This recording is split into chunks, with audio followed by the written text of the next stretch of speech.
ఈ బోధ కాకుండా ఏం బోధిస్తూ ఉన్నాడంటే పరలోకపు బోధను ఆయన బోధిస్తూ ఉన్నాడు.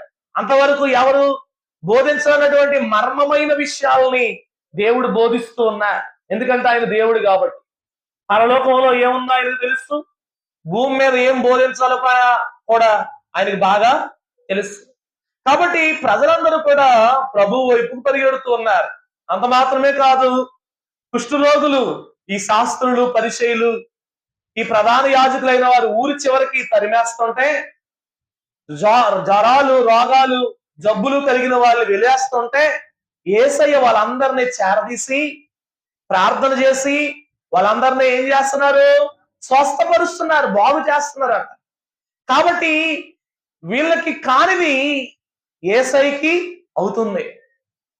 శానాదయాలు పట్టిన వాడిని ఊరి చివర శ్మశానాల్లో సంఖ్యలతో బంధించి పాడేశారు. అయిన వారు వెళ్ళలేదు, బంధువులు వెళ్ళలేదు, ఎవరు కూడా పెద్దలుగా పిలువబడుతున్న ప్రధాన యాజకులు, శాస్త్రులు ఎవరు వెళ్ళలేదు.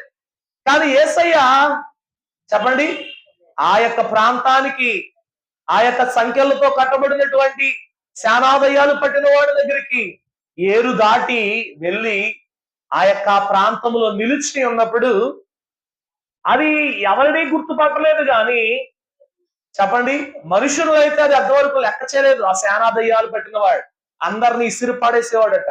ఎవడొస్తే వాడిని చంపడానికి కూడా వెళ్ళేవాడట. అందుకే సంఖ్యలతో ఆ శానాదయ్యాలు పట్టిన వాళ్ళని బంధించి ఆ రేవు అవతల శ్మశానాల్లో పాడేశారు. వాడి దేహాన్ని వాడే రాళ్లతో గాయపరుచుకుంటున్నాడు. అపవాది అలాగే నలగొట్టేస్తుందండి. అపవాది చేతిలో ఎవడు పడతాడో, అపవాది చేతిలో ఎవడుంటాడో వాడి కుటుంబాన్ని, వాడి జీవితాన్ని అలాగే నలగొడుతుంది. వాడిని ఎవడు చూడలేదు కానీ, ఎవడు పట్టించుకోలేదు కానీ, చెప్పండి, పెద్దలుగా పిలువబడిన వాడు ఎవరైనా వెళ్ళి ప్రార్థన చేసాడా? మేము గొప్ప వాళ్ళం అని చెప్పిన వాడు ఎవడైనా వాడి దగ్గరికి వెళ్ళి బాగు చేసాడా? చేయలేదు. కానీ ప్రభు మాత్రం వెళ్ళి ఆ ప్రాంతంలో నిల్చున్నారు.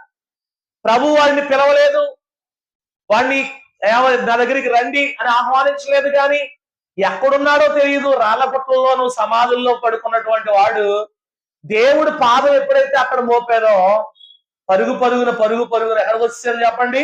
ప్రభు యొద్దకు వచ్చాడు. వచ్చి అంటున్నాడు, సర్వోన్నతుడైనటువంటి దేవుని కుమారుడైనటువంటి ప్రభువా క్రీస్తు యేసు, నాతో నీకేమి పని?